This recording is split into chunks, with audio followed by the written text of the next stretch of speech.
আসসালামু আলাইকুম প্রিয় শিক্ষার্থী বন্ধুরা, আমরা এই টিউটোরিয়ালে দেখব শর্ট কাস্টমের ব্যবহার। এর আগে আমরা দেখেছিলাম শর্ট হোম থেকে এডিট থেকে শর্ট। তো এর মধ্যে ম্যানুয়ালি কাস্টম শর্টে দেখা যায়, তো আমরা এটা দেখব কিবোর্ড থেকে। তো প্রিয় শিক্ষার্থী বন্ধুরা, প্রতিনিয়ত এরকম টিপস পেতে আমাদের ইজিটেক একাডেমি চ্যানেলটি সাবস্ক্রাইব করুন এবং ফেসবুক পেজটি ফলো করুন। তাহলে চলুন দেখে আসি শর্ট কাস্টম কীভাবে ব্যবহার করতে হয়।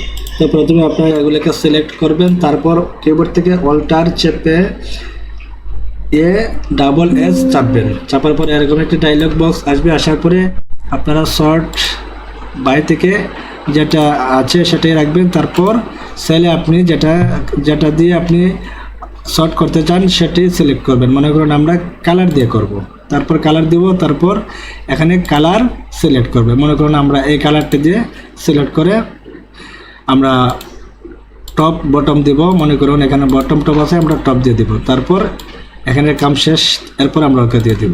এই যে দেখুন, কালারের মাধ্যমে আমরা শর্ট করে দেখালাম কীভাবে কাস্টম শর্ট ইউজ করতে হয়। আশা করি বুঝতে পেরেছেন। যদি ভিডিওটি ভালো লাগে অবশ্যই লাইক কমেন্ট শেয়ার করে আমাদের সাথেই থাকবেন। আল্লাহ হাফেজ।